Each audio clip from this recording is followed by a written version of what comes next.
Hello, माझं नाव कविता. आज मला काही ऑर्डर घ्यायचा प्लॅन नव्हता, पण अचानक 1 तास अगोदर मला ऑर्डर आली, की काहीतरी चिकनमध्ये करून द्या. तेव्हा त्यांनी ग्रेव्ही किंवा सुक्कं असं करायला सांगितलं. तर मी विचार केला, जर मी आता असं करणारच आहे, तर का नको मी त्यांना गरम-गरम करून देऊ? आणि त्यासाठी मी त्यांना ते सुक्कं करून दिलं आणि ती रेसिपी तुम्हाला मी आता याच्यावर पण दाखवत आहे. घेतले, त्यामध्ये मी आलं, लसूण, पुदिना, मिरची आणि आलं, लसूण आणि मिरची घेतली आहे. आणि ह्याच्यामध्ये मी हिरवा मसाला आहे. ह्याच्यामध्ये मी कोथिंबीर, मिरची, आलं, लसूण आणि जिरं टाकलं आहे. हा गरम मसाला आहे. यामध्ये कांदा आपण खोबरं भाजून घेतो तसं आहे.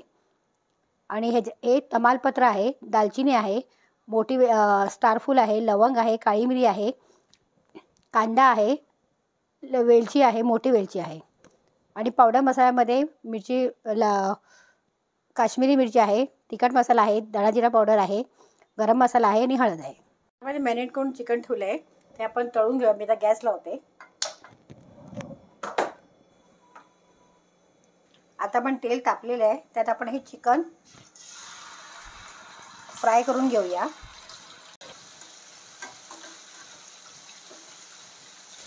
आता आपण हे चिकन फ्राय करून घेतो आहे. जरा व्यवस्थित फ्राय, म्हणजे थोडंसं ब्राऊन व्हायला पाहिजे, जरा व्यवस्थित शिजलं पाहिजे, क्रंचीनेस यायला पाहिजे त्यामध्ये. आणि आपण चिकन फ्राय करून का घेतो, त्याचं कारण असं आहे की आपण जेव्हा सारामध्ये जेव्हा चिकन टाकतो तेव्हा हे असंच टाकलं ते गळून जातं. पण ह्या स्टेजामध्ये तुम्ही जर असं चिकन टाकलं ते गळत नाही. माझी स्वतःची ओन रेसिपी आहे, जी मी हे केलं आहे. मी असं करूनच टाकते. केलेलं आहे ते मी काढून ठेवते. आता आपलं तेल ऑलरेडी तापलेलं आहे. आता याच तेलात जे मी चिकन तळलं होतं त्याच तेलात मी आता खडे मसाले टाकते. तमालपत्र, मोठी वेलची, छोटी वेलची, काळी मिरी, लवंग, स्टारफूल, दालचिनी, हे सगळ्या वस्तू टाकलेल्या आहेत. आता हे व्यवस्थित जरा हे व्हायला पाहिजे, जरा सुगंध सुटला पाहिजे थोडासा भाजल्याचा. आता मी कांदा टाकते. आता आपण कांदा व्यवस्थित लाल करून घेऊया, कारण आपल्याला सुका चिकन करायचं आहे. त्या कांदा व्यवस्थित लाल करूया. आता बघा कांदा लाल होतोय.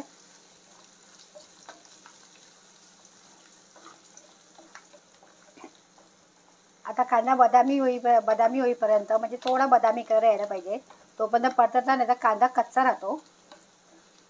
आता आपण ह्या स्टेजला हिरवा मसाला टाकूया. 1-2 चमचे मी हिरवा मसाला टाकला आहे.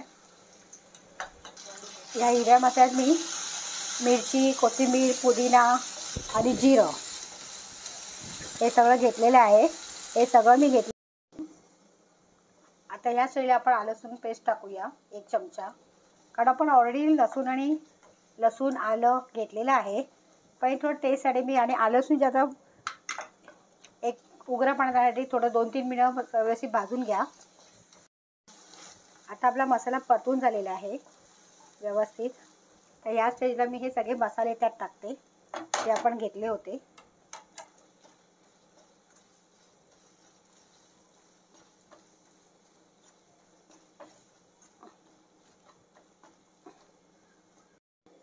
आता आपण हा गरम मसाला जो वाटला आहे कांदा खोबऱ्याचा, तो त्यात टाकूया. 5 चमचे टाका.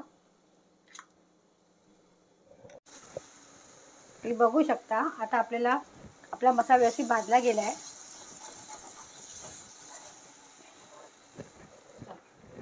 दही टाकूया. 4 चमचे दही टाका. तुम्ही बघू शकता दही व्यवस्थित ऑब्झर्व झाले मसाल्यामध्ये. त्या स्टेजला मी आता जे तळलेलं चिकन आहे ते घालते. तर व्यवस्थित मिक्स करून घ्या चिकन. आपलं चिकन मिक्स होऊन झालेलं आहे. आता त्यात मी गरम पाणी टाकते.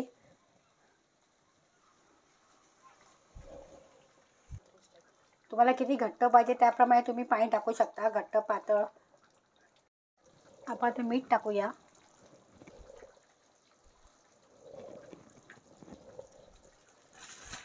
आणि हा चिकन मसाला टाकला मी.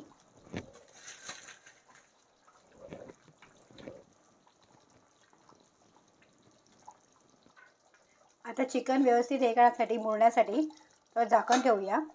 आणि चिकन शिजवून घेतलेलं आहे आपण, पण जरा थोडंसं पाणी कमी होण्यासाठी आटण्यासाठी मी झाकण ठेवले. आता ते आटेल तर मी तुम्हाला दाखवते. तर चिकन तयार होईल तसं मी तुम्हाला प्लेटिंग करून दाखवते. तर आपलं चिकन सुक्का तयार आहे. आता आपण याच्यावर कोथिंबीर भरवूया. हे बघा,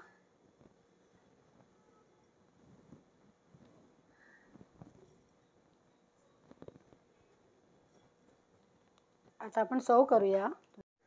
आता आपण सर्व करूया चिकन सुक्का.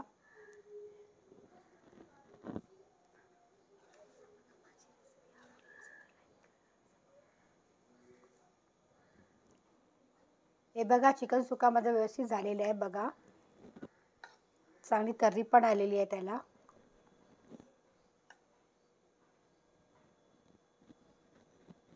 कोथिंबीर डाळीच्यावरून टाकतो आपण. किती टेम्पटिंग दिसते बघा रेसिपी. आता तुम्ही ह्या रेसिपीला भाकरीसोबत किंवा चपातीसोबत खाऊ शकता, भातासोबत पण खाऊ शकता. आपण ही थोडी हे रस्सेवाली ठेवले कारण तुम्ही चपातीवर खाऊ शकता किंवा भातावर पण खाऊ शकता, म्हणून मी रस्से. आणि तुम्हाला सुका चिकन पाहिजे असेल तर तुम्ही पाणी अजिबात टाकू नका, डायरेक्ट सुका चिकन डायरेक्ट होतं, तसं तुम्ही करू शकता. तेलावर नुसतं सुका चिकन तयार होईल.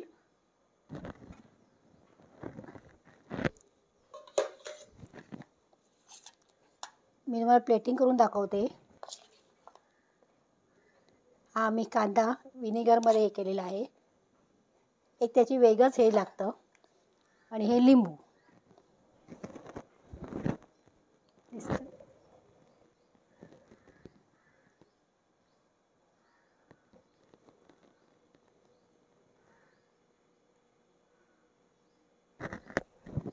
माझी ही चिकन सुक्का रेसिपी जर आवडली असेल तर लाईक करा, सबस्क्राईब करा आणि बेल बटनवर क्लिक करा. आणि मला जास्तीत जास्त कमेंट करा आणि लाईक करा. मी याची अपेक्षा करते. आणि जर तुम्हाला अजून काही माझ्याकडून रेसिपी पाहिजे असेल तर कमेंट बॉक्स लिहून पाठवा, मी नक्की करायचा प्रयत्न करेन. आपल्याला आवडत असतील तर आपण आम्हाला या नंबरवर ठाणे ते घोडबंदर रोड येथील ऑर्डर करू शकता. आम्ही स्वीकारतो आणि नंबर माझा खाली देत आहे. Thank you for watching.